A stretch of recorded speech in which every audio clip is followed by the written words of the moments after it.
France Maghreb 2. Au sommaire de ce grand forum pour ce vendredi avec cette question du jour, avec cette crise des gilets jaunes, la question que l'on vous pose, selon vous, les partis d'opposition ont-ils été à la hauteur? Eh bien, vous répondez oui ou non sur Facebook France Maghreb 2 ainsi que sur Twitter LGF officiel. Nous parlerons du Téléthon, bah oui, c'est le Téléthon qui démarre ce soir, vous le savez, en appelant le 36-37, bien sûr, tout au long de ce week-end.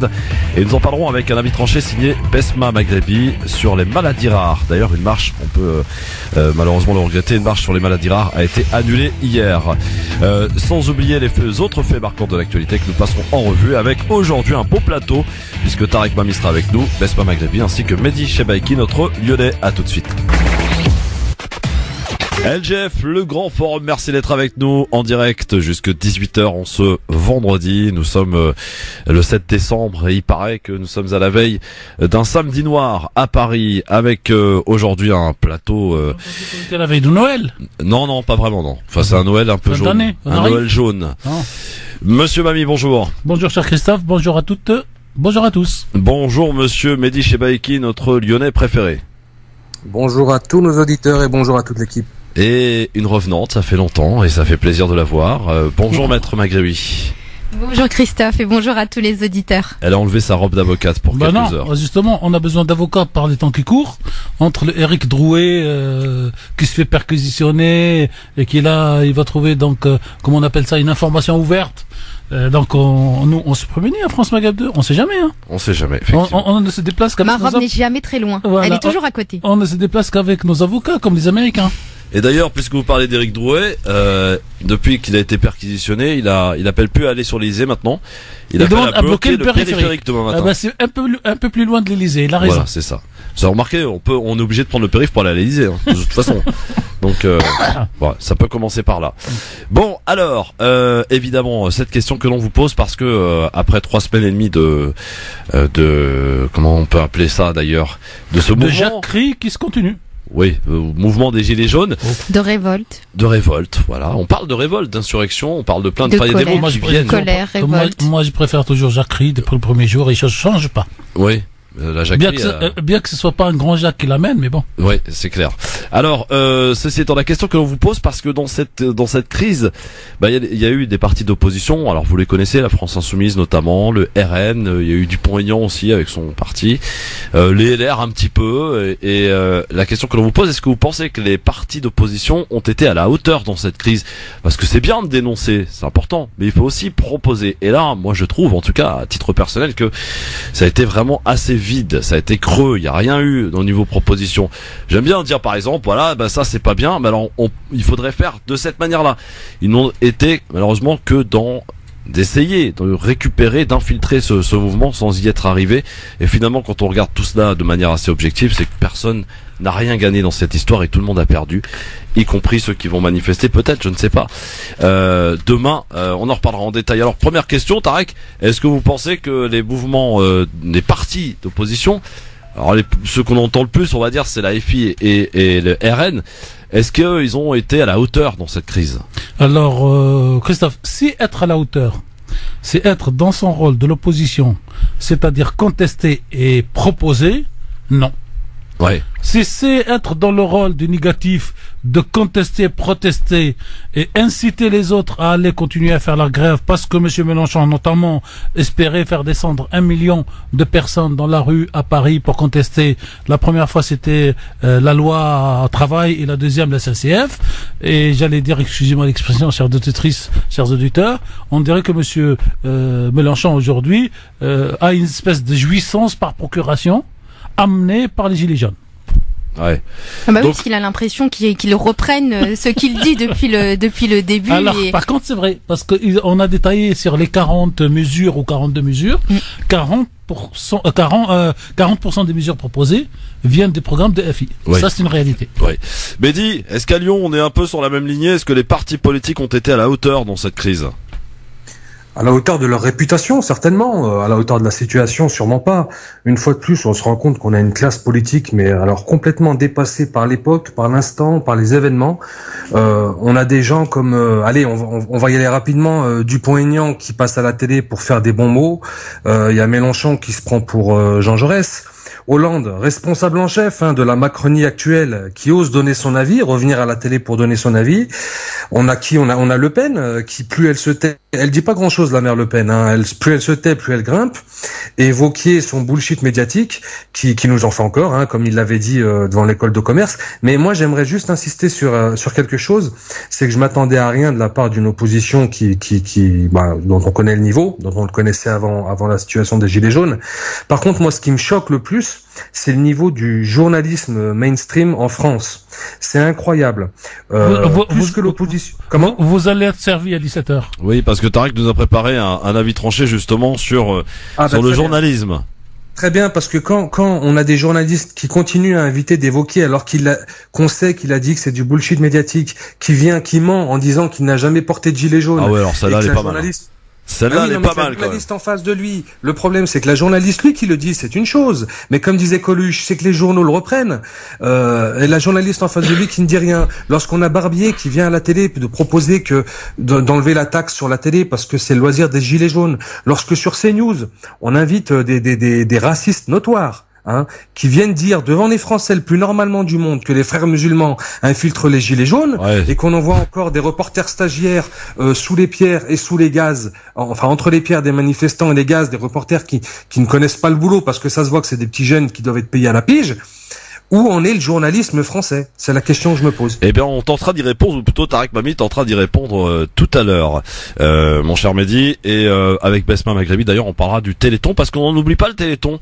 C'est ce week-end, le 36-37, pour justement essayer de... Et j'allais dire pour une fois, et on l'a jamais fait à France Maghreb 2, mais peut-être que cette année, aujourd'hui, demain et dimanche, on va inciter nos auditeurs à nous à participer, parce que quand tout est bloqué, le chiffre d'affaires, comme dit l'autre, va tomber, mais d'une manière vertigineuse, et il faut que chacun qui est conscient que cet argent sert les vrais faibles de ce pays, et qu'il faudrait donner pour qu'il y ait un minimum d'argent pour qu'on continue la recherche dans ce pays. Donc elle nous livrera son avis tranché parce que ça lui tient à cœur. On parlera des maladies rares, on va en parler d'ailleurs tout au long de ce week-end pour aider la recherche, et ça marche depuis maintenant combien de temps que ça existe, le Téléthon? C'est la 32e édition. 32e, j'étais pas loin.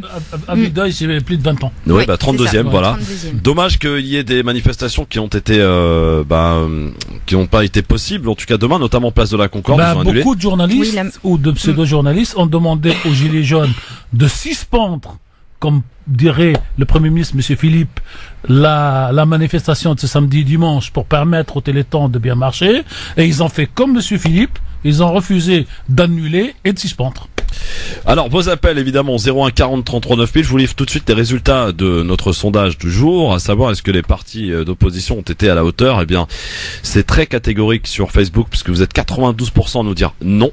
73% de non également sur Twitter. France Maghreb 2 pour voter, Facebook. LGF officiel sur Twitter. Vous n'hésitez pas, bien sûr. Alors, on va flirter un petit peu, histoire d'énerver un peu notre ami Mehdi, sur ce qui s'est dit, et ils sont dit des choses dans les médias. Oui, Christophe. Oui. Mais eux, ils ont la meilleure boule de cristal du monde, et puisque juste à la veille de tout ça, on a un monsieur qui avait en charge de la sécurité de toute la France, et il a dû jouer avec sa boule de cristal. Il a vu que ça va exploser quelques semaines après, et il a dit, moi, comme je suis un homme courageux et téméraire, mais que j'aime bien me cacher, eh ben, je vais me retirer du ministère de l'Intérieur. Ah, c'est un petit tacle à ton maire, ça, Mehdi. Et qu'ils se débrouillent entre eux. Voilà. Mais c'est pas un tac, c'est simplement un excellent politicien, visiblement, parce qu'il avait dû sentir le vent tourner et avoir des informations. C'est pas possible. Sinon. Bah oui, il l'a fait savoir, en tout cas en partant de Place Beauvau, puisqu'il avait dit, je crains que aujourd'hui nous vivons côte à côte, je crains que demain nous vivions face à face. Bon, bah. Sauf qu'il s'est trompé d'adversaire de face à face. Il pensait aux Arabes et aux banlieues. Oui. Ben, je vous le dis, moi. Oui. Et il s'est retrouvé entre Français dits de souche contre Français dits de ressouche. Alors justement, ne me cherchez pas Tarek, parce que finalement aujourd'hui, on a l'impression qu'au vu de ce qui se passe, il y a une volonté de l'exécutif, mais aussi de certaines parties de la sphère médiatique, de vouloir changer la direction de ce mouvement et d'en faire un mouvement ethnique. Et au vu de ce qui s'est passé à Mantes-la-Jolie hier, on va en reparler, c'est absolument scandaleux, ces images d'enfants qui sont agenouillés, qui sont mains sur la tête, qui sont, pour les quelques-uns d'ailleurs, mains derrière le dos, attachées plutôt. et un flic a cru bon de filmer tout cela et de mettre ça sur les réseaux sociaux. J'allais dire 24 heures avant un samedi redouté du côté de Paris. Si ce n'est pas une provocation pour inciter les gens de banlieue à venir à Paris pour manifester ou pour faire plus d'ailleurs, franchement, fallait pas faire mieux, quoi. Fallait vous chercher, cher Christophe. Je vais venir vous chercher, comme dit Macron. C'est lui qui a demandé à ce qu'on vienne le chercher, c'est pas moi. Hein. Non, mais moi, je vais venir vous chercher, vous. Qu'est-ce que c'est qu'un gosse qui, à l'heure de l'école, se retrouve dans la rue, à brûler une voiture, à bousculer les passants? Comment on le définit, celui-là? Je ne sais pas comment on le définit, mais il faut pas non plus dire que tous les gamins qui sont sortis manifester sont partis brûler des voitures. Je parle de ceux-là qui ont été arrêtés devant le lycée. Est-ce que cela justifie une telle humiliation? Je sais pas. Mais moi, en tant que parent, je commence par la première question. Que fait mon gamin qui doit être à l'intérieur de l'école à 9h? J'ai eu des enfants qui sont passés par les lycées et j'ai vu comment ils sont comportés. Et qu'est-ce qu'ils font? À brûler la voiture du voisin. Est-ce que la liberté et la Constitution en France, c'est pas deux principes complémentaires mais pas contradictoires? Le premier principe, donc, c'est la liberté de manifester, donc la liberté de chacun de dire et de penser et de faire ce qu'il a envie de faire. Et la deuxième, c'est à condition qu'elle n'empiète pas sur la liberté de l'autre. Alors, et on a toujours l'impression aujourd'hui que c'est la première liberté qui prend le dessus. Maître Maghrebi, peut-être là-dessus? Alors moi, une personne qui sort de l'école et qui brûle une voiture, j'appelle ça un délinquant. Enfin, en tout cas, c'est comme ça qu'il sera appelé par les policiers. C'est un délinquant. Par l'appareil qui a le monopole de la violence. Voilà, il sera appelé, il sera qualifié de délinquant et là après c'est mon opinion personnelle. Pour moi, qu'il soit délinquant ou pas, au moment où il est interpellé par la police, c'est-à-dire au moment où il n'est plus libre de ses mouvements et de ses faits et gestes, eh bien, il y a le code pénal qui commence à s'appliquer et il a un droit au respect de sa dignité. Donc, pour moi, ces images portent atteinte à sa dignité. C'est une humiliation. Pour moi, c'est une humiliation, c'est une sorte de maltraitance, tout simplement de ces enfants, parce qu'ils restent quand même pour la plupart des mineurs. Et lorsqu'on porte atteinte à leur image, parce qu'il y en a même certains qui sont reconnaissables, pour moi c'est une atteinte à leur image. C'est grave, c'est quelque chose d'extrêmement grave. Et lorsque le Parlement en pleine crise et en pleine révolte passe son temps à voter des lois contre la fessée qui se permettent 24 heures avant un jour qu'ils qualifient eux-mêmes de jour noir, se permettre de poster des images comme celle-là sur le net, pour moi, c'est mettre de l'huile sur le feu. Bah carrément, Mehdi, non? Mehdi? Bon bah apparemment il a reçu une fessée, il est parti. On a perdu. Bon, on va le rattraper. On va rattraper un auditeur aussi qui est avec nous, qui est Mohamed. Bonjour Mohamed. Bonjour tout le monde, je suis Mohamed. Oui, c'est vous Mohamed, ouais. Et au fait, je vous appelle, Tarek Mami, il est là? Il est là, Tarek Mami. Bah justement, j'avais une question à poser. Alors moi, j'ai écouté tous les responsables des associations, parce que vous parliez à l'instant là des banlieues, etc. J'avais appelé notre radio en disant que, au fait, je prie le ciel pour ne pas que les banlieues descendent demain au sein de Paris, parce que j'ai peur que le problème sera détourné après ceci. C'est-à-dire que les banlieues viennent éponger toute la misère, parce que là, les tribunaux sont majoritairement, c'est vrai, remplis que de gars d'extrême droite, extrême gauche. Et j'ai peur que le problème, qui pourrait arranger les politiques et les médias, quoi. Et donc, j'en veux à tous les responsables des associations. J'ai écouté Nadir, Christophe, le fois, chez vos confrères, en appelant les banlieues à venir demain, et nombreux sur les réseaux sociaux à dire que non, justement, parce que c'est là le piège, j'ai envie de dire. Et justement, j'avais une question à poser à Tarek Mami. Moi, je suis sur votre ligne, je te rajoute rien. Bon, alors moi, simplement. Non, je vais vous dire pourquoi. Parce que quand on prend une initiative, on est maître de son initiative. Quand on se met dans le wagon qui roule déjà à 200 à l'heure, il n'est pas sûr qu'on puisse être dans le wagon et on risque d'être beaucoup plus à l'extérieur du wagon avec le coup de bâton auquel vous faites allusion que d'être dans le wagon et avoir droit à la parole. Et moi, je vous parle. Je vais pas me donner les heures, les airs de celui qui a 2 siècles, mais j'ai assisté à la marche pour l'égalité de 1983. J'ai vu comment ça a commencé. J'ai vu comment ça a retourné. Je peux pas le dire à l'antenne et même pas à l'extérieur. J'ai assisté aux premières opérations de manipulation, de visu, et je sais comment ça se gère. Et donc moi je suis contre que les jeunes qui ne maîtrisent pas l'art de cette bataille qui a lieu aujourd'hui entre les mêmes. Vous savez, il y a un général qui a dit que la guerre se faisait par des gens ou par des hommes qui se connaissent à travers des hommes qui se connaissent pas. Et aujourd'hui, la descente de nos jeunes de banlieue pour revendiquer ce qui peut être leur droit, pour moi, ne peut être que négatif. Et je l'ai dit à nos amis. Justement, par exemple, juste si je peux, excusez-moi, si je peux juste apporter une petite précision à ce que vous avez dit. Vous avez dit que donc là, les tribunaux étaient remplis par les extrême droite et extrême gauche. Je veux juste apporter une précision. Non, à la suite des donc du mouvement qu'il y a eu la semaine dernière, les comparutions immédiates n'étaient pas remplies par les extrêmes. Justement, ils étaient minoritaires. Les personnes qui ont été arrêtées, c'était vraiment Monsieur Tout le Monde. C'était à la fois. En clair, il y a confusion sur les mots. Ça veut dire qu'elle est remplie par les blancs en général. Voilà. Mais du coup, c'est différent des extrêmes parce que c'est vraiment, c'était vraiment par les blancs que les communautés étaient minoritaires jusque-là. Que si demain ils descendent, ils risquent d'être majoritaires à partir de. Sur ça, je suis d'accord parce que c'était vraiment pas les extrêmes qui étaient présents. Pour finir, pardon, excusez-moi. Je voulais dire par là que, pour une fois, les médias et les politiques n'arrivent pas à trouver des mots, vous savez, les fameux les éléments de langage en disant ce sont des racailles, enfin des voyous. Ça a été ils appellent ça, vous savez comment ils appellent ça? Des extrêmes de l'extrême gauche, enfin de l'extrême droite. Ce sont des gens en colère. Et imaginez-vous si c'était la banlieue qui avait fait ça à la page. Je vous laisse deviner quel terme ils auraient été employés. Et moi, je parie tout ce que vous voulez lundi. On s'appellera lundi. Si demain les banlieues descendent, il n'y aura plus le même discours. Et je vous laisse deviner par quel terme ils vont appeler ça. Enfin, on est habitué. Moi, je prie le ciel encore une fois que les responsables des associations qui appellent les banlieues à venir demain, franchement, pour moi, ce sont des irresponsables. Et c'est franchement, faut pas tomber dans le piège. Donc vous êtes de ceux qui pensaient qu'à la banlieue, Mohamed, vous êtes de ceux qui pensaient que les gens de banlieue ne savent que casser, c'est ça? Non, c'est ce que vous êtes en train de dire, pardon. Non, j'ai pas dit ça. Le fait de se mélanger à une foule, à une masse qui est déjà en colère, on ne saura plus faire la différence. Elle n'est pas déjà assez marginalisée. Elle peut pas rejoindre vous savez ce qu'on appelle la lutte des convergences des luttes. Il n'y a pas de convergence. Christophe, si j'ai bien compris Mohamed, et moi je suis sur cette ligne-là. C'est-à-dire, la semaine dernière, il y a eu 200 personnes qui sont arrêtées. J'aime pas le mot sous-chien, puisqu'il est parti jusqu'à la Cour de cassation, parce qu'il a été utilisé par Madame Houria Boutelja. Mais il y a une catégorie de la population qui est descendue. Demain, si 5% des banlieues, des jeunes de banlieue, sont arrêtés, je dis pas descendre, sont arrêtés parmi la foule, le discours sera ça a été aggravé parce que les jeunes de banlieue, on n'y peut rien, Christophe. C'est comme ça. D'ailleurs, je vous ai envoyé un texte rigolo sous forme d'alerte, alerte recherche. Et le texte dit alerte recherche. On n'a pas parlé d'islam depuis 15 jours, ni de l'islamisme, ni du terrorisme. Voilà.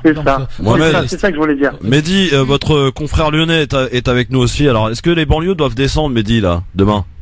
Il est revenu, Mehdi, là. Oui. Oui, non, il a jamais été bien loin, Mehdi. Que les banlieues doivent descendre, je sais pas ce que c'est que les banlieues. Je les ai jamais vues exister sur l'échiquier politique. Je les ai jamais vues exister parler d'une seule voix du côté communautaire. Donc les banlieues, elles existent surtout dans le discours des politiques et des journalistes. Elles existent certainement pas dans le discours de ceux qui la composent. En tout cas, pas dans les faits. Moi, je voudrais juste revenir rapidement sur ce qui s'est passé alors c'était à Mantes-la-Jolie, c'est ça? Oui. Dans le lycée. À titre personnel, je suis assez dur avec la délinquance et la criminalité. Je suis certainement beaucoup plus dur que beaucoup de nos politiques. Donc là-dessus, ceux qui cassent, ceux qui volent, ceux qui pillent doivent être interpellés, jugés et condamnés. Là-dessus, il n'y a aucun souci. Il y a deux choses, par contre, que je remarque. Il y a une chose qui est inadmissible, c'est tout de même de filmer des mineurs et de se vanter comme les policiers l'ont fait. En plus, il faut pas être très malin pour partager ça, parce qu'on sait très bien que ça va être... Alors, est-ce que ça a été fait à dessein ou pas? Je ne m'avancerai pas, mais on a montré des mineurs qui étaient agenouillés, les mains sur la tête. Là, en termes de droit, c'est gravissime. C'est gravissime. Surtout que sur toute la masse, c'était pas 3-4, il y avait des centaines, enfin ils étaient plus d'une centaine. Oui. Est-ce qu'il y a une centaine de coupables pour qu'on les traite ainsi? C'est la question que je me pose. Il y a une centaine de présumés innocents. Il y a eu pire que ça. Jusqu'à preuve du contraire, ils sont présumés innocents et généralement la police attrape ceux qui courent le moins vite. C'est pour ça d'ailleurs qu'on a attrapé beaucoup de Monsieur Tout le Monde dans les manifestations et moins de gens d'extrême gauche et d'extrême droite qui sont beaucoup plus organisés et qui savent faire les choses. Maintenant, je voudrais juste élargir un petit peu Pardon, Mehdi, tu sais l'argument qui a été donné par la police, c'est de dire on n'a pas assez de menottes pour autant de monde et donc en attendant les renforts, on a trouvé cette solution. Mais ils pouvaient les faire asseoir, normalement, s'ils n'avaient pas assez de menottes. Sachant que déjà le menottage n'est pas obligatoire et qu'il est soumis à des conditions, qu'une personne qui est menottée avant d'être placée en garde à vue, on peut faire annuler la garde à vue. Donc leur argument, ils n'avaient pas assez de menottes quand une personne elle n'est pas dangereuse et qu'on arrive à la. Ils ont considéré qu'ils étaient dangereux en l'occurrence. Visiblement, parce que apparemment ils ont été sages et disciplinés, ils se sont mis à genoux, ils ont levé les mains, donc c'est qu'ils n'étaient pas si dangereux que ça. Mais quand bien même ils les font asseoir. Ils les font asseoir de manière normale, comme des êtres humains, assis à attendre, il n'y a aucun problème. Ils sont pas obligés de les faire attendre les mains sur la tête, comme si c'était des criminels prêts à. Là, c'est la position qui gêne. Mais moi, j'aimerais élargir un petit peu. Là, on va parler un peu d'éducation nationale. On va voir un peu ce que c'est qu'un retour de bâton. On nous glorifie. La République, on a fêté le bicentenaire de la Révolution en 89, je vous le rappelle. Et à l'école, qui est-ce qu'on glorifie? On glorifie Gavroche, le fils de pauvre, le voleur, le braillard, le tueur de flics. Gavroche, faut pas l'oublier non plus. C'est un tueur de flics. Et on le voit très bien dans le tableau de Delacroix qui était sur les billets de 100 francs à l'époque. La liberté guidant le peuple. J'invite tout le monde à aller, parce qu'aujourd'hui on le voit plus avec les billets de l'euro, mais voir ce qu'on avait sur les billets en francs à l'époque. On y voyait Gavroche avec un flingue dans chaque main, qui marchait sur des cadavres. Il y avait des policiers morts. Il y en avait un qui avait le pantalon baissé. Alors on voyait pas tout ça sur le billet, mais c'est le tableau sur lequel on voyait ça. On voyait il y avait un révolutionnaire qui avait une pierre dans la main après à l'écraser sur la tête d'un gisant qui était quelqu'un des forces de l'ordre. On glorifie la prise de la Bastille, on glorifie les révolutionnaires qui allaient chercher des armes et de la poudre. In fine, ce qu'on reproche à ces jeunes, c'est quoi? C'est d'être les dignes descendants de leurs aînés alors. Parce que c'est bien beau de faire appel à la République, et nous sommes des républicains, mais d'où elle vient cette République? Qu'est-ce qui s'est passé? Aujourd'hui, il y a un pouvoir, alors moi je suis pas du tout pour un appel à la révolution, j'essaie simplement de lire avec mon prisme des choses que je vois. Mais on a un pouvoir qui se comporte d'une manière quasi monarchique, je dis bien quasi monarchique, c'est un peu le principe de la Ve République, mais là poussé à l'extrême par le gouvernement de Macron, et qui se plaint que des révolutionnaires qui agissent en républicains, pour le coup, fassent ce que leurs aînés ont fait. Je trouve ça pour le moins cocasse. Mehdi, je vous rappelle juste un petit détail, c'est quand il y a eu les émeutes de 2005, il y a eu le couvre-feu en banlieue. Oui. Faut toujours aussi y penser, c'est-à-dire que l'État répressif, la quasi-monarchie, n'est pas créé de ce jour. On a toujours vécu avec. Et moi, ce que je dis, si vous voulez, c'est que nous avons, un élément, soit, en droit, qui aggrave la situation. Une circonstance aggravante. Aggravante, soit une circonstance éclairante. C'est l'entrée en jeu de ces réseaux sociaux. Parce que moi, comme d'autres qui avons fait plein de manifestations dans notre vie, on a toujours vécu le même spectacle, sauf que c'était à huis clos. C'est quoi le huis clos? C'est la place de la République à Paris et la place de la Bastille.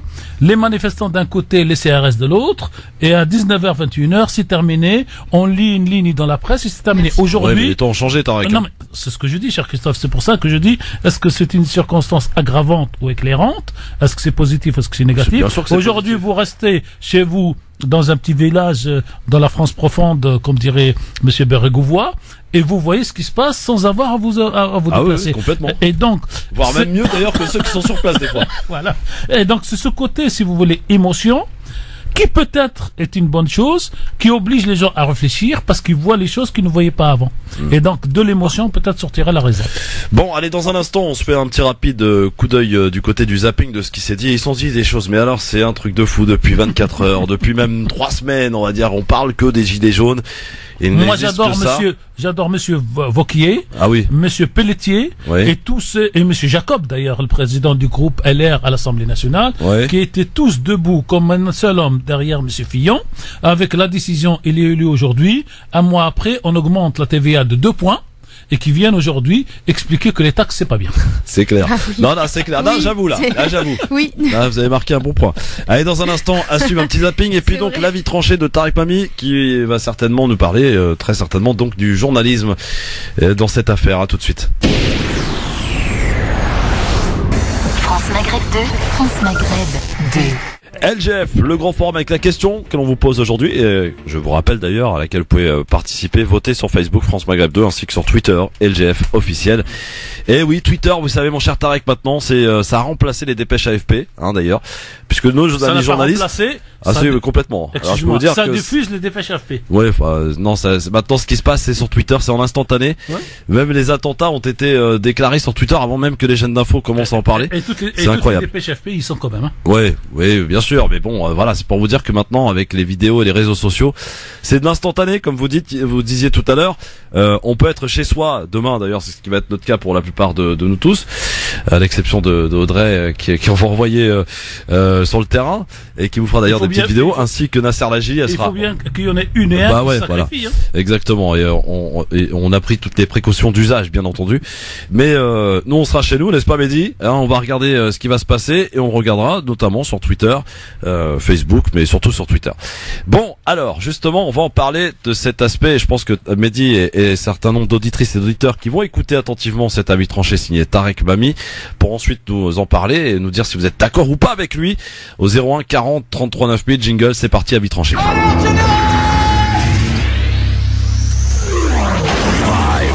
3, 2, 1,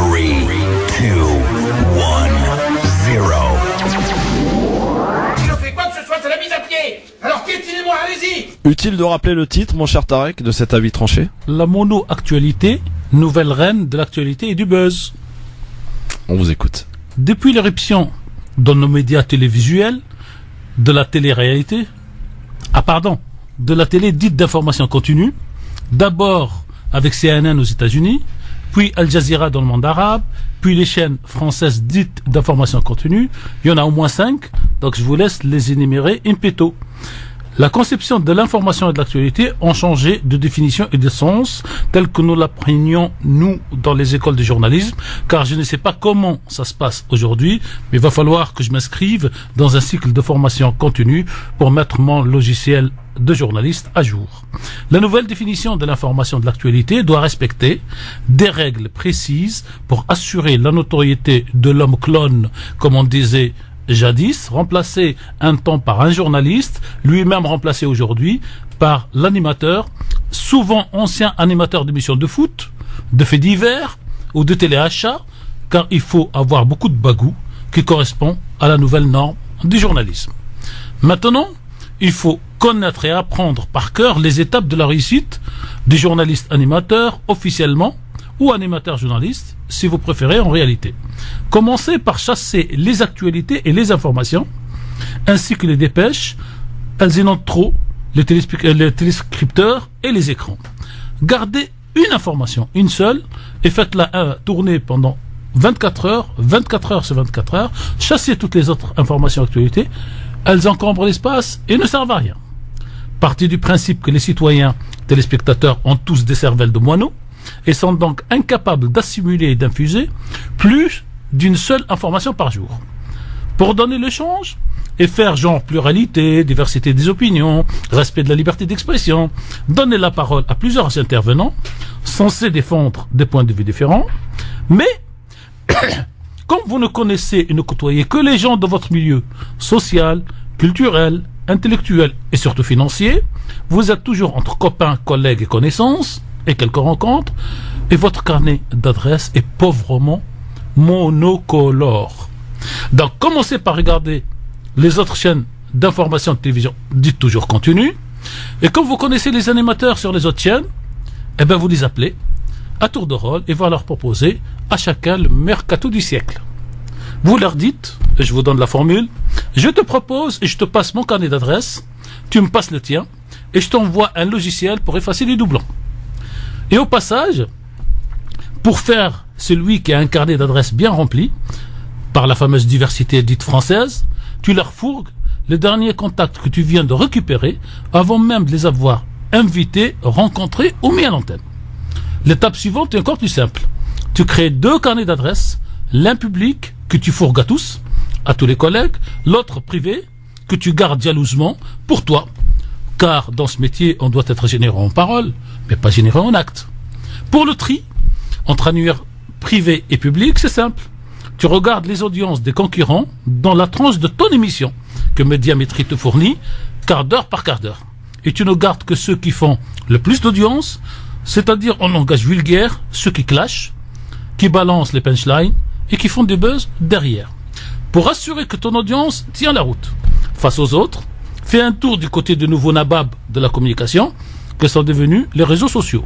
Maintenant, tu peux prétendre à devenir l'animateur qui cartonne et peut-être même, avec un peu de chance, celui dont le nom arrive aux oreilles de CSA parce que quelques citoyens réfractaires au nouveau monde et à la nouvelle norme de la horde osent encore écrire pour dire que eux, ils sont pas d'accord. C'est ainsi que tu réserveras quelques heures à la mort de M. Dormesson. Mais en fait, qui c'est Dormesson? Tu peux par contre réserver plusieurs jours à Johnny, qui même si tu ne l'as jamais écouté de ta vie, on a fini par te le faire connaître. Post-mortem. Le foot que tu aimes ou pas, c'est une bonne mono-actualité, surtout si l'équipe de France grimpe en haut du podium. Le marronnier, islamisme, il ne faut jamais l'oublier. Il faut le mettre de côté au cas où la mono-actualité refroidit un petit peu. Le terrorisme, il relance inévitablement l'audience.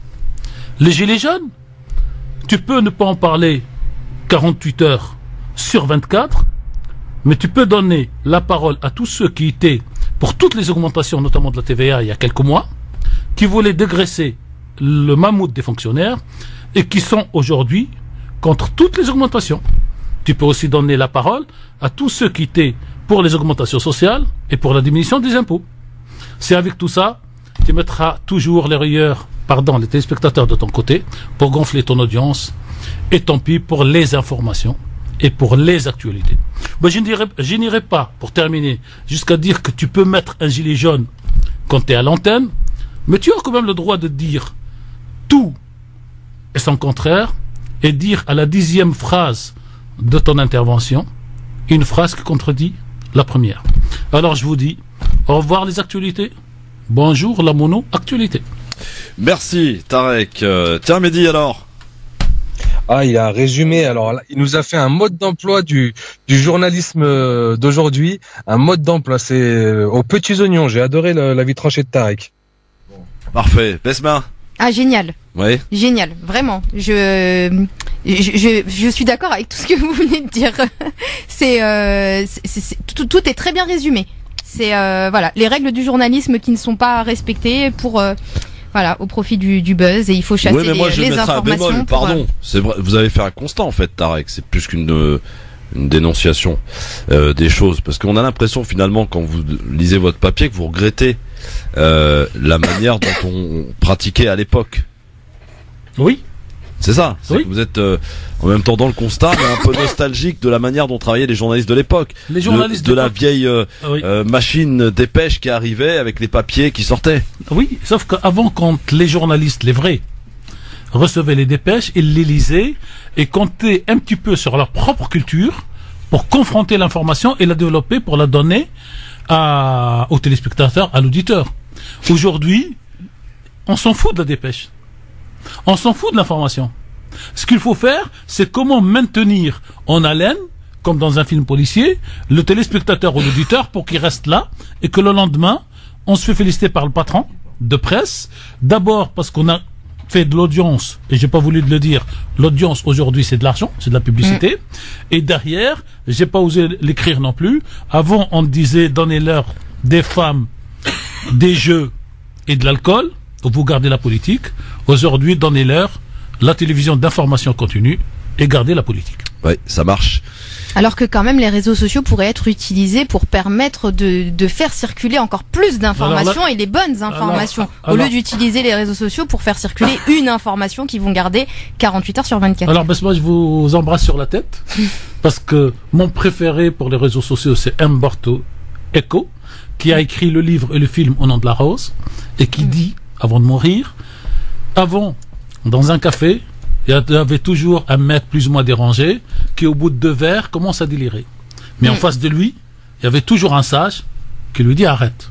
Avec les réseaux sociaux, on a perdu le sage, on a gardé ceux qui boivent 2 verres et partent. Voilà. Rabat, bonsoir. Oui, bonsoir madame, bonsoir messieurs. Bonsoir monsieur Rabat, 01 40 33 9000. Vous avez écouté l'avis tranché de Tarek, alors qu'est-ce que vous en avez pensé? Bah écoutez, je me joins au loup pour dire qu'effectivement on ne peut qu'être d'accord étant donné que monsieur Babi est quand même dans son rôle, c'était un journaliste et un excellent journaliste. Donc je vois que le public Grand Forum c'est le public du 3e âge, hein, c'est ça, on a bien compris en fait. Non, attendez. Je plaisante. Ne bousculez pas l'excellence, s'il vous plaît. Je vous en prie mon général. Voilà. Mes chers amis, moi effectivement je vous entendais et c'est vrai que je voudrais revenir sur la dite participation au pas de la banlieue. Ouais. Ah ça vous intrigue ça. Hein. Oui, ouais, ça m'intrigue un petit peu parce que le truc il est un peu à double tranchant parce que ça a commencé à se dire tout au début de l'affaire, si j'ose dire.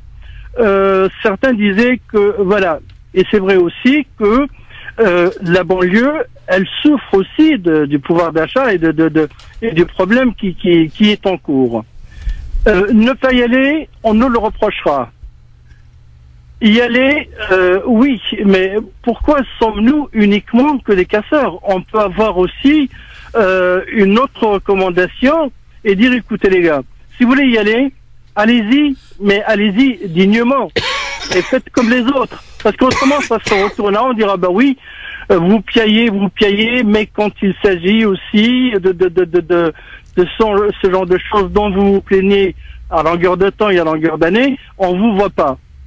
Ce reproche risque d'être dit et être analysé parce que il ne le reprend pas, Et je trouve dommage qu'on n'ait pas, si vous voulez, depuis le début de l'affaire, tout en sachant que ça risque de se traduire comme ça, c'est plutôt commencer déjà à prôner le fait que allons-y, mais allons-y avec civisme, et si on le fait autrement, on va encore être catalogué comme on l'a toujours été. Et finalement, c'est dommage qu'on n'y soit pas, parce que pour moi, il faut y aller, quoi. Bon, et je suis désolé, mais finalement, Rabat, on y va, on n'y va pas dans la balance. Aujourd'hui, les gens qui ont du mal à partir du 20 ou du 25 à remplir le frigo, la question se pose et elle doit être résolue. Dans un pays qui prétend être, je sais plus le classement, le dernier me semble-t-il était le 7e ou le 8e, un pays comme ça, sa population doit quand même manger à sa faim. Et c'est le problème qui se pose aujourd'hui. Voilà. Bon, alors Rabat, question toute simple, on y va pas demain?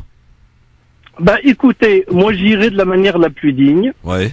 Je sais ce que je ferai parce que j'ai toujours, je pense que M. Tarek sait à peu près comment je fonctionne dans ce genre de situation. J'irai pour me comporter de la manière la plus digne. Et c'est vrai, si à la marge ça prend une proportion autre que celle que je me fais de la démarche de ce jour-là, en l'occurrence demain, eh ben je me retirerai gentiment et je rentre chez moi. Très simplement. Voilà, mais en tous les cas, j'y serai, ça c'est clair. Bon, eh ben bonne manif et faites attention à vous en tout cas, Rabat. J'aurais voulu dire à Monsieur Mami, juste une petite chose. Je vous en prie. Cher Tarek, tout à l'heure tu nous as parlé d'un général qui aurait dit les gens... la guerre se fait entre des gens qui se connaissent à travers des gens qui se connaissent pas. Oui, alors permets-moi modestement de te dire qu'en fait la citation elle est de Paul Valéry et le propos est les gens qui font les guerres ne se connaissent pas au profit des gens qui se connaissent et ne la font pas. Merci. Merci mon cher Rabat, à bientôt. Voilà, une très bonne continuation. Faut faire gaffe à les chroniqueurs, vous savez que nos auditeurs sont à l'affût de tout ce qu'on dit, hein. Et si on ils ont bien raison. Ah oui, n'est-ce pas? Mais l'essence du propos reste le même. Oui, bien sûr. Non, mais il faut quand même attribuer à César ce qui appartient à César. Non, ce qui appartenait à Mohamed. Ah, ça c'est encore une autre transformation. Faites d'une choukchouka à la tunisienne là pour le coup. 01 40 33 9000. Évidemment, ça intéresse, ça interpelle. Cette question, on va peut-être prendre un autre appel. Allô, bonsoir. Bonsoir. Karim d'Épinay-sur-Seine. Bonsoir Karim d'Épinay-sur-Seine. Donc voilà, moi je vous appelle pour rejoindre un peu ce que Tarek disait. En fait, moi je voulais pas que les gens de la banlieue manifestent, parce que le problème c'est qu'on va ça va tout le temps ça va nous retomber dessus. Et la semaine dernière, j'entendais comme quoi que l'ultra droite, elle était. Arrêtez de dire l'ultra droite, car si je peux me permettre, il faut qu'on arrête de dire l'ultra droite, parce que ça veut dire qu'on met un mot qui est un plutôt sympathique. L'extrême droite. Il n'y a pas d'ultra droite. J'allais venir, Christophe. Non, mais parce que c'est la même chose. Commencer, j'allais dire, il y a ce groupe des Gilets jaunes, il est représenté en 3 parties. Premièrement, t'as l'extrême droite, qui eux, veulent juste en découdre avec la police. T'as l'ultra droite qui, eux, visent des symboles, comme les banques, comme les institutions, ce qu'on appelle la finance, vraiment ce qu'on appelle le milieu de la finance. Ouais, et ensuite, t'as ce qu'on appelle les banlieues, comme ce que j'ai pu entendre la semaine dernière, où que eux, quand ils viennent, eux, en fait, c'est un peu les pauvres, c'est ceux qui viennent tout voler. Donc, en fait, eux, ils cassent, les autres, ils se battent contre les policiers, et ceux de la banlieue, en fait, ils viennent prendre les miettes et ils viennent voler ce qu'il y a. Et comme il disait monsieur Tarek Mami, moi, ce que je pense, c'est qu'en fait, le problème, c'est que tout est une question d'éducation, et que le problème, c'est que dans nos banlieues, à quelqu'un qui a un papa qui est avocat ou qui est journaliste, c'est pas pareil que quelqu'un qui a un papa qui est ouvrier. Moi, je regrette quand j'avais besoin. Ça veut dire quoi, ça veut dire quoi? Ça veut dire que l'ouvrier n'est pas capable de réfléchir, il n'est pas capable d'éduquer son enfant comme il faut? Non, ça veut dire que le cap, je vais vous expliquer. Moi, par exemple, qui a toujours voulu réussir, quand j'ai voulu faire mes études, quand je demandais par exemple à mon père, s'il vous plaît, est-ce que tu peux m'aider par rapport à un exposé ou un truc comme ça, et ben, pour montrer son ignorance, il me disait, non, bah, vas-y, va jouer ailleurs. Tout simplement. Et en fait, c'est même Pierre Bourdieu qui l'a dit, quelqu'un qui, comment ça s'appelle, il disait que l'école, elle n'est pas égalitaire, en fait, en France. Pour commencer. Et en plus de ça, moi, ce que je voudrais savoir, c'est quand on va se préparer à quelque chose, il vaut mieux déjà s'armer. Et moi, ce que je pense, c'est que pour l'instant, tout se joue sur des batailles d'idées. Le problème, c'est que quand on parle de la banlieue, le problème, c'est que, avec les gens de la banlieue, c'est que ça va être toujours représenté par de la casse. C'est que les gens, en fait, ils vont être, nous, on est assimilés comme ça, les Arabes, ils ont le sang chaud et tout. Alors, c'est simple. Soit ils se mélangent avec tout le monde, et ils manifestent avec tout le monde. Mais le problème, c'est que c'est tout le temps par groupe communautaire, ils vont se mettre par groupe, et puis après, les journalistes vont jouer là-dessus, ils vont filmer cette partie spéciale. C'est pour ça que moi, je dis, à mon avis, je pense que, il y a un mouvement qui est en train de venir dans ce pays. Tout va se jouer dans les batailles d'idées.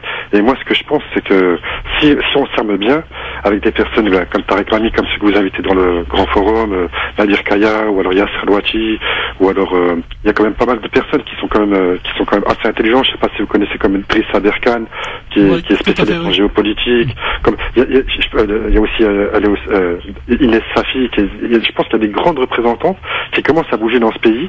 Et en fait, tout va se jouer dans les batailles d'idées. Et comme c'est une question de sens, que les gens, c'est vrai que les gens ils n'arrivent pas à finir les fins de mois et tout. Mais moi, par exemple, je vous donne juste ma situation. Moi, regardez, ça fait plus de 5 ans que je vis cette situation, par exemple. Et puis, j'ai jamais protesté. Et dans la ville où je suis, je vais même pas aller protester. Pourquoi? Parce qu'en fait, je porte le deuil dans moi-même et je me dis en fait, faut aller au-delà. Moi, je me dis en fait, c'est ce que j'entendais un avocat qui disait que ce mouvement va vite s'estomper parce que on est dans une société de consommation.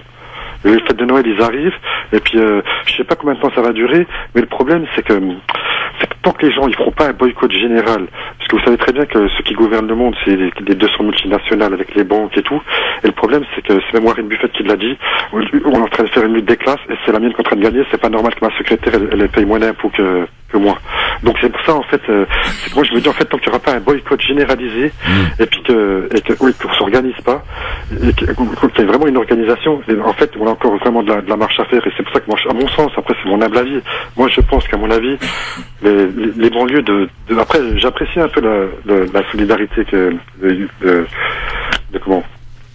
oui, des différents appels de banlieue. Merci beaucoup, Karim. En tout cas, on a bien compris le propos. Je rajouterai juste un mot. Peut-être que le mot que cherchait tout à l'heure Karim, c'était le fameux capital culturel de départ. Oui. Pour les parents ouvriers, pour les parents avocats. Par contre, pour ce qui est de ceux qui s'attaquent au capitalisme, c'est plutôt l'extrême gauche, voilà, en l'occurrence. Mais quand ils arrivent au pouvoir, pour l'instant, ils sont jamais arrivés au pouvoir.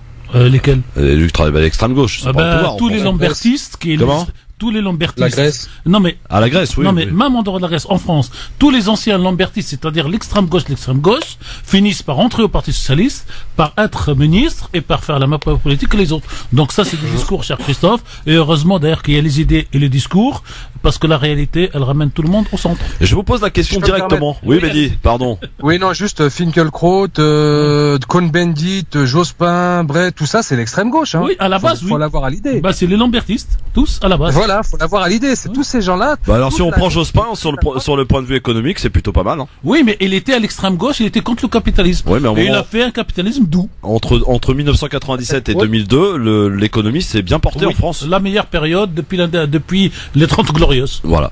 Alors, question directe. Merci Karim. Question directe, j'ai à vous poser. On l'a posée cette semaine, mais elle est très intéressante cette question et on y a répondu au travers de différents spécialistes qui ont commencé à parler.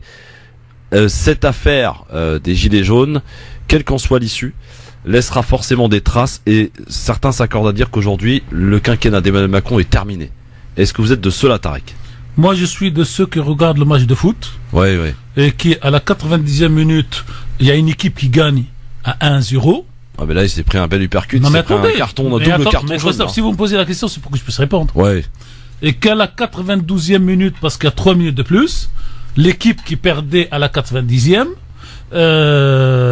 égalise, et peut-être va au pénalty et gagne. En politique, aucun homme n'est mort tant qu'il ne s'est pas déclaré mort ou tant qu'il ne s'est pas retiré. Mehdi? Moi, je partage assez l'avis de Tarek Mami. Après, est-ce que son quinquennat est terminé? Il est encore long, son quinquennat. On n'est pas à un an des élections, là. Hein. Donc, ce qui se passe maintenant, je suis pas sûr que les personnes qui sont dans la rue aujourd'hui sont celles qui iront voter dans quelques années. Et puis, si les Français commencent à en avoir marre, enfin les Français, j'aime pas trop utiliser ce terme parce que ça n'existe pas, les Français. Les électeurs. C'est une part importante des électeurs. Voilà, si une part importante des électeurs commence à en avoir un peu marre, on peut avoir des surprises. Donc non, honnêtement, faire un pronostic, ça rimera à rien. Besma? Je partage un petit peu cette position. Je suis une footeuse, donc pour moi, tant que le match n'est pas terminé, tout est encore possible.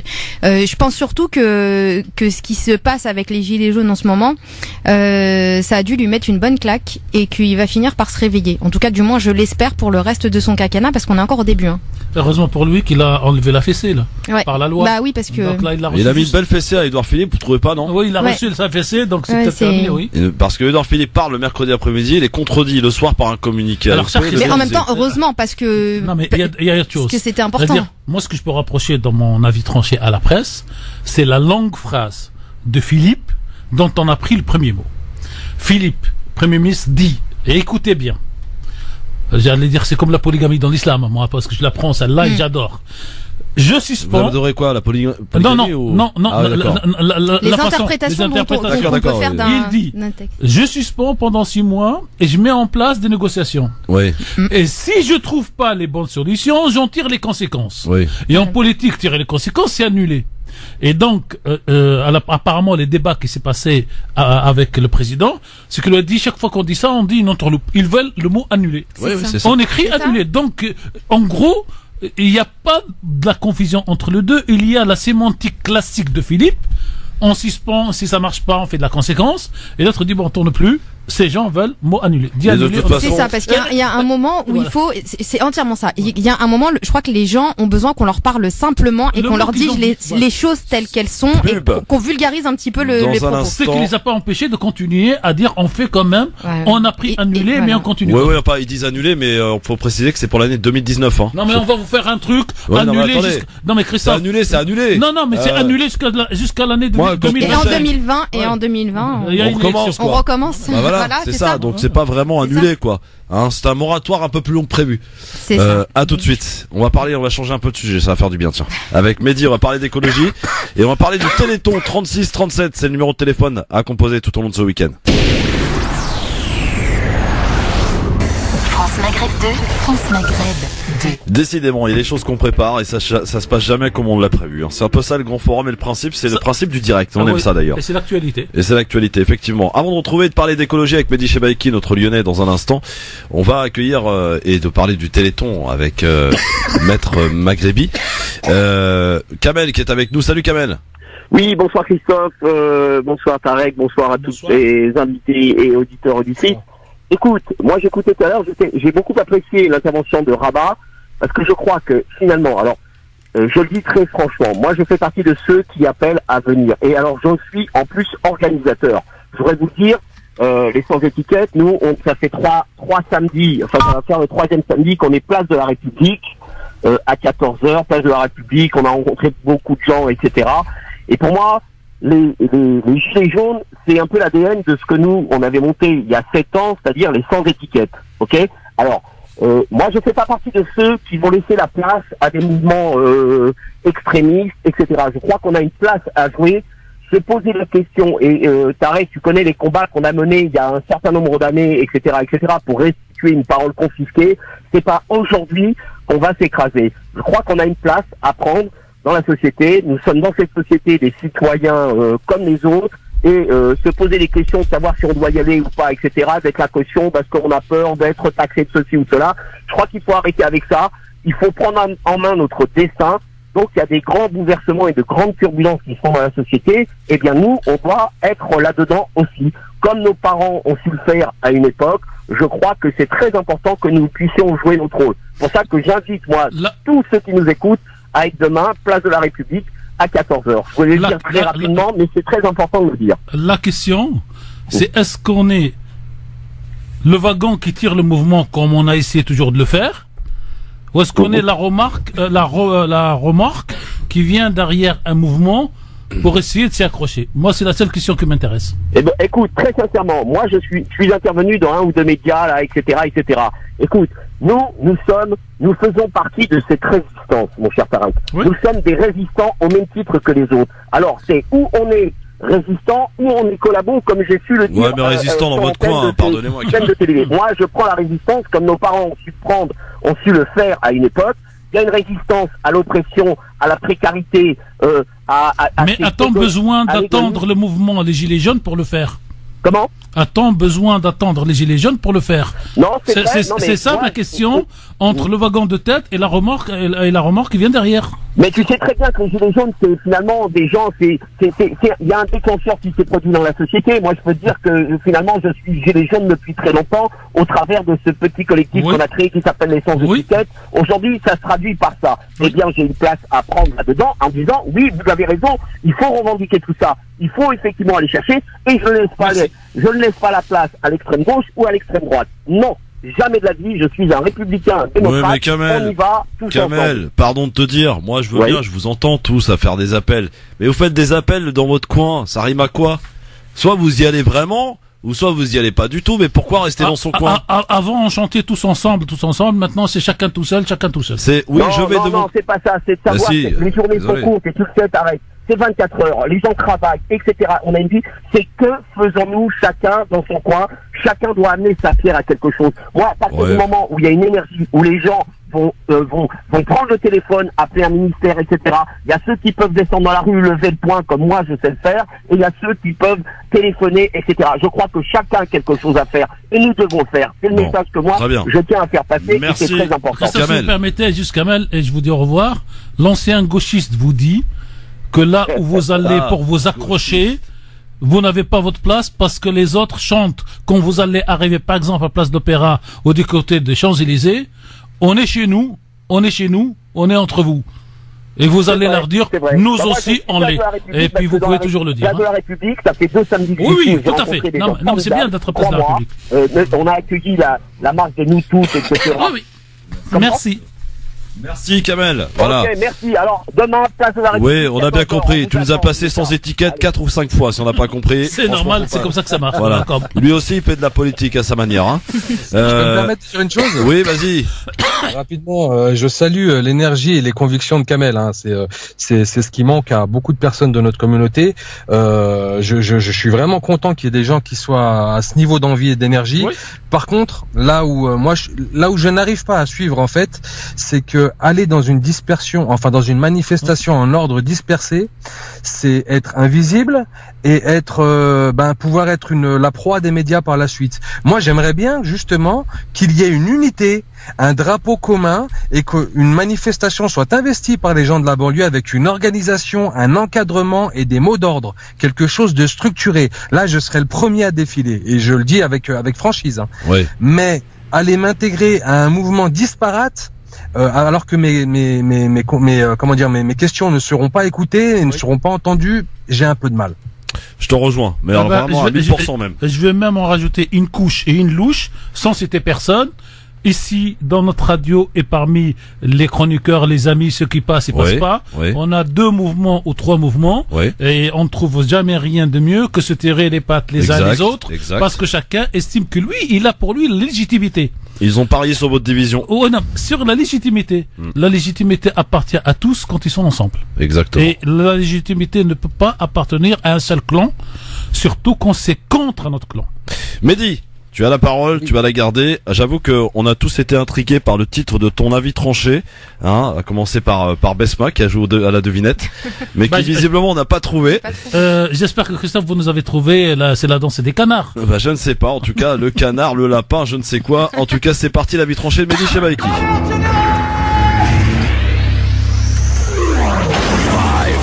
3, 2, 1, 0. Alors piétinez-moi, allez-y. Alors je sais pas trop dans quel ordre l'annoncer. Le canard et le lapin, c'est ça, Mehdi? Non, c'est le poussin et le canard. Ah pardon. Donc je le refais. Le poussin et le canard, titre de l'avis tranché de Mehdi Chebaiki. Voilà, c'est pas vraiment un avis tranché, ce sera plutôt de parler d'élevage équitable. C'est une fable. Le poussin et le canard. Dans la basse-cour, les petits canards cancanaient. Ils en faisaient du bruit et portaient sombre habit. Dotés de pieds palmés, les canards dandinaient. Équipés pour voler, les canards voyageaient. Mais dans la boue froide de la mare, les canards grelottaient. Parfois mécontents de leur sort, les canards bousculaient. Du haut du poulailler, Petit Poussin observait. De sa petite fenêtre, la basse-cour, il toisait. Les cris des canards ne lui plaisaient guère. Et par le soupirail, il guettait leur misère, moquant leur allure et jugeant leur manière. Parfois, sans prévenir, le paysan entrait et brusquement par le cou, les canards saisissaient, les emmenant au loin par-delà la barrière, là où d'aucuns jamais ne les revoyaient.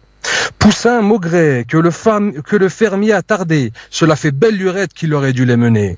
Mais à peine prit-il goût à sa tranquillité que de nouveaux canards arrivaient, tous si bruyants, tous si dissipés. Quelle histoire que d'avoir des canards au pied de son logis, le bec toujours ouvert à proférer des cris. Dans le doux poulailler, le grain vint à manquer. La paille se fit rare et l'hiver menaçait. Le paysan s'absentait et le poussin s'inquiétait. C'est alors qu'il sortit pour crier sa colère. Comment le fermier pouvait-il laisser faire une telle promiscuité, une telle sale affaire? Pour la première fois, Poussin sortit du poulailler, bien décidé à se faire écouter. La cour était froide et le sol tout mouillé, le grain humide et la paille remâchée, qu'il paraissait loin, le douillet poulailler. Sous son beau plumage jaune, Poussin se mit à piailler, pour exprimer sa colère de se voir ainsi traité. Il criait à tue-tête à qui voulait l'entendre, que son grain était chiche et sa paille à reprendre. Les canards curieux de ce nouvel animal préféraient regarder, trouvant drôle qu'un nouveau découvrait ce que les canards dans la mare subissaient. Poussin jaune, devenu poulet, se mit face au grillage pour tancer le fermier. Ce dernier, attiré par les cris, vit le poulet et s'approcha de lui. Petit Poussin allait bien tout lui dire, mais à peine eut-il commencé que la main s'approcha. Celle qui l'avait tant nourri se mit à le saisir. Le cou serré dans le poing du fermier, Petit Poussin ne pouvait respirer. Les canards, bien à l'abri, observaient la scène, certains de se moquer, certains de proposer de l'aide. La basse-cour en émoi, mais sans aucun remède. Le fermier tourna talon et reprit son chemin, et on ne vit plus jamais ce jaune et tout petit Poussin. Ce drame terminé, un œuf se mit à bouger dans le douillet poulailler. C'était un petit Poussin dont la coquille s'était brisée. Entendant le bruit, il regarda par la fenêtre et vit tous ces canards mettant un sacré bazar. Apeuré et craintif, il vit un homme arriver. À peine né, pensait-il que je vais succomber? Mais le fermier avait dans son bagage une paille bien chaude et du grain pour l'hiver. Petit Poussin se dit, en voilà un bon père. Qu'ils sont ingrats tous ces canards en bas à se comporter ainsi. Il ferait mieux de jaunir pour vivre comme lui. Et que croyez-vous qu'il fut arrivé lorsque le gallinacé vit le grain manquer? Moralité, du haut du poulailler ou par-dessus le perchoir, que vous fûtes noir canard ou jaune Poussin, c'est toujours le fermier qui fait bombance à la fin. Alors là, c'est toi qui as écrit ça, Mehdi? Bravo. Ah ouais. Écoute, franchement, j'en reste sans moi là, mon pote. Ah, bravo. Super. En tout cas, les Gilets jaunes devraient enregistrer cette émission et la mettre en boucle dans les, dans les ronds-points. Et je suis sûr que celui qui l'écoute 3 fois se casse et rentre chez lui. Carrément. Mais dis. Ça résume à peu près ce que je pense. Quoi. Oui, Voilà, oui. Et il va apprendre la leçon de l'histoire, comme Ibn Khaldoun, comme disait, c'est le cycle est cyclé, et à la fin du cycle, tu perds. 17h40, vous êtes bien sur France Maghreb 2. Et oui, voilà, ici on a des vrais chroniqueurs. Ah, vous l'avez entendu, Mehdi Chebaïki. Mais aussi on va parler d'un autre sujet. Mehdi. Bravo Mehdi, bravo. super bien écrit. Vraiment, franchement, je pense que là on m'a. T'as eu combien au bac philo? Non, très, très peu. Hein. Si je te raconte, c'est pas, vaut mieux pas en parler. Et en bac poésie? Ah oulala, non, encore moins. Mais en tout cas, ça me rassure, moi qui prends le train tous les jours et toi qui es cheminot, bah ça veut dire que voilà, vous êtes pas des têtes brûlées à la SNCF, c'est bien. Il y a des têtes dans le wagon. Il n'y a pas que des idiots, on va dire, voilà. Au-delà de ça, sur le fond, faut vraiment que les gens, il y a tellement de choses, il y a tellement de gens, allez, pour essayer de résumer simplement, il y a ce qu'on essaie de faire en tant que révolutionnaire, il y a les courants mainstream. Il faut que les gens aient l'idée que ceux qui gouvernent ne lâcheront pas le pouvoir et qu'il y a toujours des gens pour récupérer et tirer les marrons du feu, comme on dit. Oui. Bon, sans aucune transition. Va falloir qu'on la prenne celle-là et qu'on la rediffuse de temps en temps, effectivement, mais sans aucune flatterie, parce que si un texte permet, la critique est préférable. Non mais dit, si un texte permet à quelques-uns d'être bousculés dans leur tête et de réfléchir, c'est mission accomplie. Ouais. Alors, on va changer de sujet sans aucune transition. On va parler d'un événement qui se passe généralement le deuxième week-end de décembre. Mais on est dans la transition, Christophe. Oui. Écologique. Mais des fois, il y a des transitions un peu particulières. On va parler du Téléthon, ma chère Besma, et je sais que ça te tient à cœur particulièrement. On va parler des maladies rares. C'est ton avis tranché. On y va.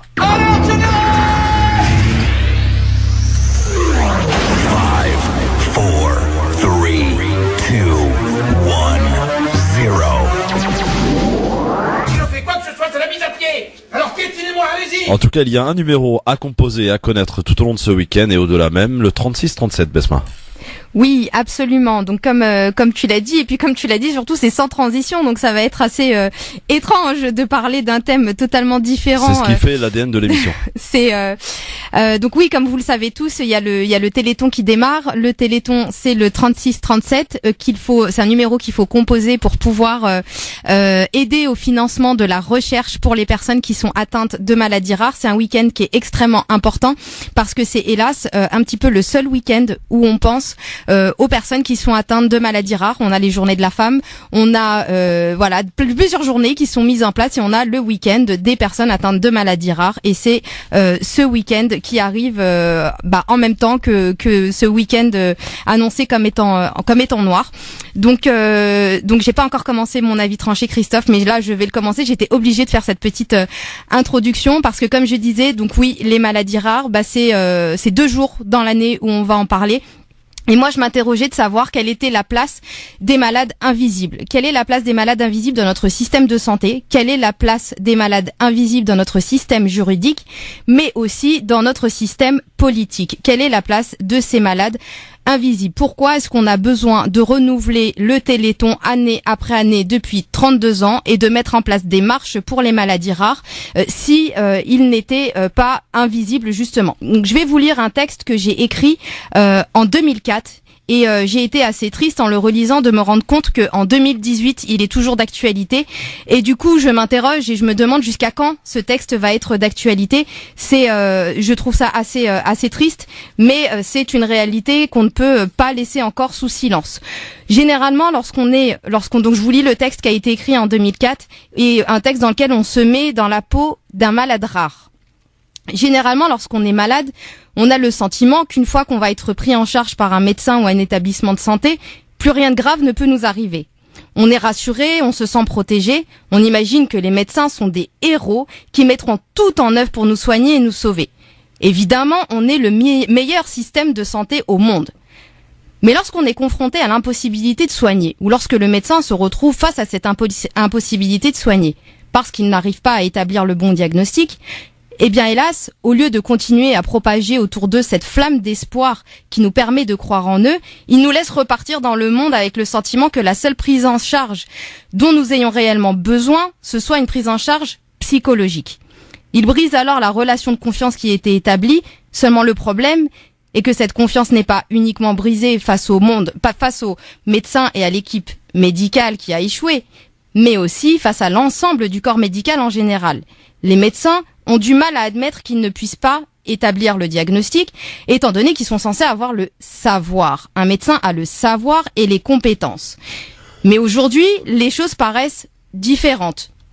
Puisque les maladies rares, on en parle de plus en plus et on les dénonce de plus en plus. Donc normalement, un médecin, s'il ne parvient pas à établir le bon diagnostic, il est censé pouvoir se protéger ou se réfugier derrière le monde des maladies rares et ne plus se cacher derrière les troubles psychologiques. Les maladies rares vont venir à leur secours afin qu'ils puissent continuer à avoir le savoir, mais peut-être pas les compétences, puisqu'il est légitime pour un médecin d'avoir le savoir, mais de ne pas avoir les compétences au regard des différentes spécialités qui existent. Mais quand on est un malade, et quand on est un malade invisible et qu'on est un malade rare, lorsqu'on est obligé de vivre avec une maladie pour laquelle il n'existe pas de thérapeutique, parce qu'elle est rare, et que les industries pharmaceutiques refusent de faire des recherches faute de rentabilité. On se dit que si elle avait pu toucher plus de personnes, des recherches peut-être auraient pu être mises en place et peut-être permettre de nous sauver la vie. Mais non, on n'existe pas puisque la maladie est rare. On ne peut que survivre et en vouloir au système politique dans lequel on vit pour sa passivité. Pourtant, on sait que depuis nos cours d'éducation civique, et ça c'est assez joli, mais tous les hommes naissent libres et égaux en droit. Oui, tous les hommes naissent libres et égaux en droit et on nous l'apprend en primaire. Mais on oublie toujours, nous malades rares, nous malades invisibles, on oublie toujours que ces principes sont suivis du mot droit. On sait qu'on est emprisonné à perpétuité dans une profonde solitude parce qu'on est différent, une différence hélas qui n'intéresse personne, parce qu'avec une maladie rare, on ne peut pas être libre. On dépend du bon vouloir des politiques et on espère qu'ils décideront vite un jour, qu'ils se décideront à nous redonner notre liberté. On est égaux ?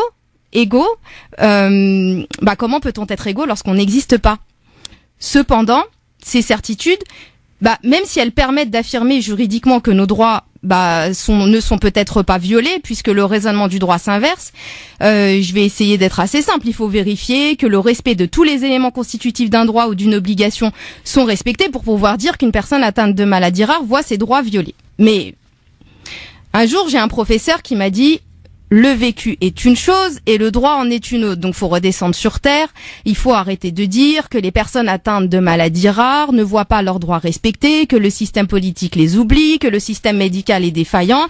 La réalité est une chose et le droit en est une autre. Eh bien, moi, j'ai envie de dire à ce professeur, non, je suis désolée. Les droits fondamentaux des malades, les droits fondamentaux du malade rare, sont respectés. Mais il est nécessaire que toutes les personnes au service du monde médical aient une attitude adéquate. Ils doivent garder à l'esprit que les malades rares existent. Les malades rares ne sont pas des malades invisibles, ce sont des malades qui existent. Et le plus souvent, c'est cette attitude qui va faire défaut parce que le droit n'abandonne pas les malades souffrant de maladies rares, bien au contraire, puisqu'ils bénéficient des mêmes droits que ces personnes atteintes de maladies fréquentes. Mais les efforts restent à faire et c'est le système qui nous oublie. Heureusement qu'on a ces 2 jours sur ces 365 jours de l'année. On a ces 2 jours où le Téléthon existe. Plusieurs personnes vont nous dire non mais le Téléthon, il y en a marre. Ils font des récoltes d'argent que pour leur maladie, pour la myopathie. Et puis c'est un petit peu la guéguerre entre moi j'ai cette maladie là, il faut que l'argent aille là, et le Téléthon il sert que pour cette maladie là. Non, mais moi je dis merci. Heureusement qu'il y a le Téléthon pour qu'on parle de nous. Alors critiquer cette action c'est bien, leur en vouloir c'en est une autre, mais moi j'ai envie de leur dire merci et encore merci de rendre 2 jours par semaine les malades rares ça serait magnifique 2 jours par semaine, de rendre les malades rares 2 jours par an visibles. 2 jours dans l'année, c'est pas grand chose mais c'est déjà ça. Merci Besma. Et le numéro de téléphone à composer tout au long de ce week-end, le 36 37. C'est ça. Téléthon, il se passe beaucoup de choses d'ailleurs dans la France profonde, il y a beaucoup d'activités d'organiser. Mais beaucoup moins hélas. Ouais, c'est vrai. Ouais, il y a beaucoup moins d'actions qui sont mises en place parce que c'est pour ça que j'ai terminé sur un peu les guéguerres qui existent, c'est que t'as les associations de malades rares et t'as le Téléthon qui est l'AFM Téléthon qui est l'association française des myopathies, et donc t'as beaucoup d'associations maladies rares qui critiquent un petit peu le Téléthon parce que pour eux les fonds n'iraient que pour les personnes atteintes de myopathie et pour la recherche de lutte contre la myopathie, alors que c'est pas vrai, c'est pas le cas, c'est pas du tout tout le cas. Ils permettent justement de récupérer des fonds qui vont permettre de financer des recherches dans d'autres maladies que la myopathie. Donc critiquer, mais en même temps, il faudrait peut-être essayer de faire pareil. En tout cas, Sophie Davant, moi, depuis que je suis né, j'ai l'impression qu'elle fait le Téléthon. Comme Drucker le dimanche, quoi. Ouais, c'est ça. Sophie Davant, ça fait des années que je la vois, elle est toujours là, quoi. Bah, ça fait 32 ans. Ouais, bah c'est ça. Nagui aussi qui a rejoint le troupe un petit peu tardivement, mais en tout cas, Sophie Davant. Tu regardes le Téléthon, Mehdi, ou pas? Ouais, je regarde ça dépend. Alors je passe pas les 48 heures devant. Non, oui, bien sûr, moi non mais plus. non, si, quand il y a des événements intéressants, je regarde et puis j'essaie de me tenir informé. Alors pas suffisamment et je rentre un peu dans la case des gens qui s'y intéressent que à certains moments dans l'année. Mais j'ai un ami qui a un enfant qui est touché justement par une de ces maladies et ça fait prendre conscience de l'importance parce que tant que voilà, comme l'a dit Basma, tant que c'est loin, tant que c'est invisible, après tout c'est comme les gens qui meurent dans leur coin. Et là justement les maladies rares comme ça, c'est il faut arriver à faire quelque chose. Juste j'aimerais votre avis là-dessus, l'avis de Basma, de Christophe et de Tarek. Est-ce que ça pose pas aussi beaucoup la question du financement des recherches, le financement privé qui représente à peu près 90% du financement de la recherche mondiale. Et quand on parle de financement privé, ben forcément on va vers là où il y a du fric et les pauvres maladies rares. Bah, c'est tout le problème, et c'est justement le but du Téléthon, c'est que comme les industries pharmaceutiques ne se désintéressent en fait des recherches, parce que mettre en place des années de recherche pour mettre en place un médicament qui va toucher 2 ou 3 personnes, bah ça les intéresse pas, il y aura pas de retour sur investissement. Donc c'est là tout le problème. Donc du coup, il y a des lois qui ont été votées, et ce qu'il a fallu, c'est mettre en place tout un système au niveau européen pour aider les industries pharmaceutiques et les inciter à faire de la recherche, en leur expliquant que voilà, les brevets, ils vont pouvoir les garder beaucoup plus longtemps, que d'accord, ça concerne peut-être que 2 ou 3 personnes en France, mais sur l'Europe, ça va concerner peut-être 10 ou 15 personnes et beaucoup plus dans le monde. Faire en sorte que ils puissent bénéficier d'une publicité à laquelle ils n'auraient pas pu bénéficier. Ils vont pouvoir rehausser leur image, avoir une plus belle image, parce que ils vont pouvoir mettre sur leur site internet qu'ils font de la recherche pour les maladies rares. Donc voilà, il y a quand même des mesures qui ont été mises en place pour ça, mais ça reste insuffisant. Je précise que Besma est docteur en droit de la santé. Hein. Ah oui, donc vraiment, oui. Mais ça s'entend qu'elle sait de quoi elle parle. Voilà, c'est ça. Alors, dans un instant, pour finir, le zapping, un petit zapping de ce qu'on a pu entendre à la télé, à la radio. On va parler un peu d'Édouard Philippe, on va parler un peu de Macron, forcément. C'est lui qui est au centre. Est-ce qu'il doit parler ou pas? D'ailleurs, avant, visiblement non, il parlera pas. En tout cas, il attendra dimanche ou lundi. Il est invisible. Il est invisible, oui. En ce moment. Mais il est pas rare. Hélas. À tout de suite. France Maghreb 2, France Maghreb 2. Merci d'être avec nous en direct sur votre radio avec Mehdi Chebaiki, notre Lyonnais, qui est toujours là. Oui, absolument. Tarek Mami et Besma Maghrebi en direct avec nous sur France Maghreb 2. Place au zapping. Allô, quoi. C'est comme si je te dis, t'es une fille, t'as pas de cheveux. Par exemple, dans ce collège à Creil, 3 jeunes filles musulmanes. Elle n'est pas voilée parce qu'elle est libre. C'est ça la République. Aujourd'hui, on a des branleuses à 12 ans qui vous donnent des leçons. Il y a des nègres américains qui étaient pour l'esclavage. Elles sont l'étendard du pouvoir religieux. On va dormir pendant au moins 24 heures. Je suis pas venue ici pour souffrir, ok? Le jingle du zapping que j'aime beaucoup d'ailleurs. Mehdi, tu fais quoi là? T'es en voiture ou quoi? Tu pars à Marseille là? Je ne sais pas, ma fille. Hein? Oui, Mehdi, tu m'entends? Bon, Mehdi m'entend plus visiblement. En tout cas, il est en voiture, il y va. Et je sais pas, peut-être qu'il va au stade Vélodrome, de croire qu'il y a un match ce week-end éventuellement. Bon, Mehdi. Bon, Mehdi nous entend plus. On va peut-être le saluer donc parce que là, visiblement, ça ne passe plus. Une petite dernière fois, Mehdi, tu nous entends ou pas? Bon, très bien. Alors le zapping, tout de suite avec quelques moments. Alors justement, tiens, hier il a été invité dans le 20h de TF1 et la question a été posée par le journaliste Gilles Boulot.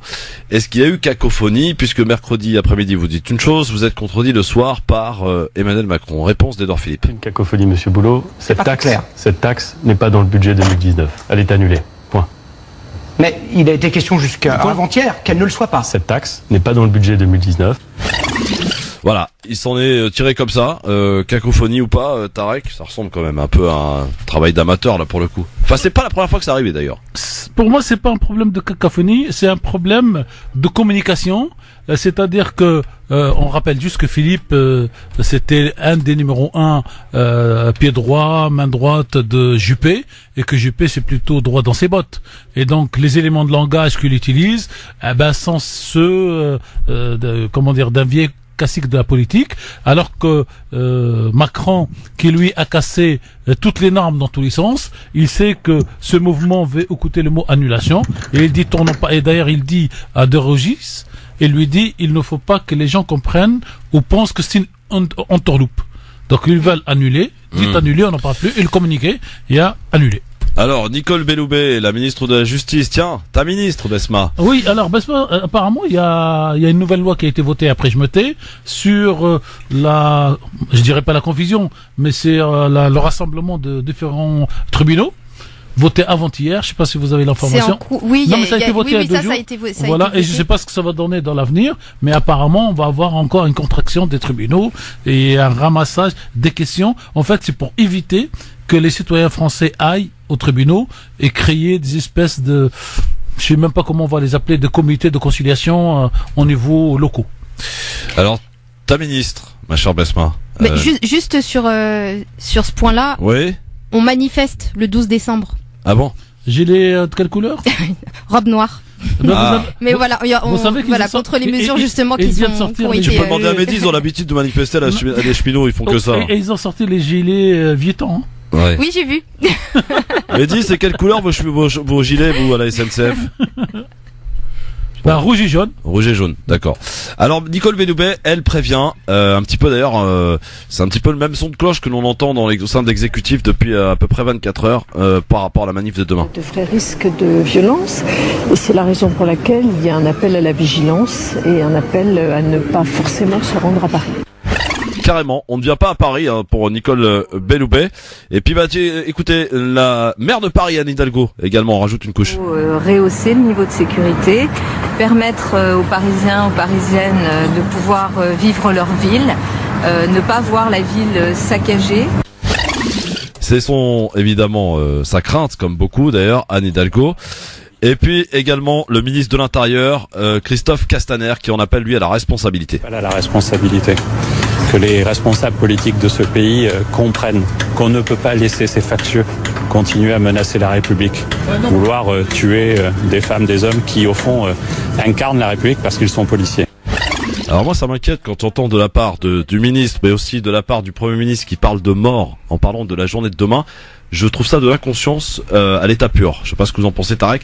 Moi, je trouve ça extrêmement inconscient. Pour moi, il est 18h, l'horloge me dit de vous dire bon week-end et de me taire. Non, vous n'avez pas voté en touche, Tarek. Attendez. 18h. Est-ce que c'est pas de la conscience de parler de mort, Tarek? Je respecte de la bouche du ministre de l'Intérieur. Je respecte l'horloge ou je déborde? Non, débordez. Je m'en fous, mais il faut que vous répondiez, là, au bout d'un moment. C'est une façon d'instaurer une politique de la peur. Oui. Là, on veut que les gens ont peur, comme ça, si t'as peur, tu restes chez toi, tu sors pas. Donc ça marche ou pas? Enfin, on verra demain. On verra demain, effectivement. Bah oui. Tarek a voté en touche, hein. Je vous le signale quand même. Non, moi je suis un garçon discipliné. On m'a dit d'arrêter à 18h. Incroyable. Je regarde la pendule, 18h, je me tais. Eh bien, je souhaite quand même bon week-end à toutes et à tous. Oui, soyez prudents, en tous les cas. Merci à vous tous. Mehdi, je sais pas s'il nous entend, parce que là, il est un peu parti en live. Ne vous inquiétez pas, il vous écoute, mais il est sur la route. Voilà, c'est ça. Il est sur la route. Il va à Marseille, hein, ça y est. Vous avez réussi à le convaincre. Mehdi Chebaïki, merci beaucoup. Besma, à très vite. À très vite. C'est-à-dire, n'attends pas le prochain Téléthon pour venir, quoi. C'est-à-dire. Oui, non. Bon, d'accord. Non. Très bien. Oui. Merci à tous, bon week-end, restez bien à l'écoute de France Maghreb 2. Si vous avez envie de ne plus parler de gilets jaunes et de vous divertir, il y a France Maghreb 2 ce week-end, notamment pour gagner des cadeaux avec l'ami Medjahed et toute l'équipe. Et dans un instant DJ Nabil, et ce soir parler islam avec le professeur Samir Absalam. Tiens, est-ce que c'est haram ou halal d'aller manifester demain? C'est la question qu'on pourrait éventuellement poser à Samir Absalam, hein, tout à l'heure à 20h. Merci à tous, Marine Guerel pour l'info, bonsoir. Bonsoir à tous. Jonathan Daval avoue à nouveau être le meurtrier de sa femme Alexia lors d'une confrontation aujourd'hui avec sa belle-famille. En juin dernier, il était revenu sur ses premiers aveux, accusant son beau-frère d'être à l'origine du meurtre. Le corps d'Alexia Daval avait été retrouvé il y a plus d'un an en partie brûlé en Haute-Saône. Le défenseur des droits ouvre une enquête sur les interpellations de 151 personnes personnes près d'un lycée de Mantes-la-Jolie hier. La vidéo de l'intervention a suscité une vive polémique. On y voit des jeunes à genoux, mains sur la tête, des lycéens qui restent mobilisés aujourd'hui contre les réformes dans l'éducation nationale. 200 établissements sont perturbés, 43 totalement bloqués. Un policier a été grièvement blessé à Mulhouse, renversé par une mini-moto. Emmanuel Macron va s'exprimer la semaine prochaine, selon Richard Ferrand. 89 000 policiers et gendarmes seront déployés partout en France demain, dont 8 000 rien qu'à Paris. Des événements sont annulés, des sites touristiques, des magasins fermés. La rencontre de ce soir entre Monaco et Nice, en ouverture de la 17e journée de Ligue 1, est reportée. Idem pour d'autres matchs, dont Angers-Bordeaux, Nîmes-Nantes ou encore dimanche Saint-Étienne-Marseille. Et puis la justice s'intéresse à l'une des figures du mouvement des Gilets jaunes. Éric Drouet est visé par une enquête après son appel dans les médias à rentrer dans l'Elysée. De son côté, le collectif des Gilets jaunes libres, les modérés, appelle à ne pas manifester à Paris demain, mais à rester en région pour leur mobilisation. Selon eux, le rassemblement dans la capitale est un traquenard de l'exécutif qui mène une stratégie de chaos. Et malgré les dernières mesures annoncées par le gouvernement, la majorité des Français considèrent que le mouvement des Gilets jaunes doit continuer. La question est la même tous les ans en décembre. Quel budget consacrer cette année aux fêtes de fin d'année? Selon une étude, les Français auraient décidé de dépenser en moyenne 571 € cette année. Décoration, repas et tenues inclus. Une hausse de 24 € par rapport à l'an dernier. France Maghreb 2, service, info, musique, divertissement. France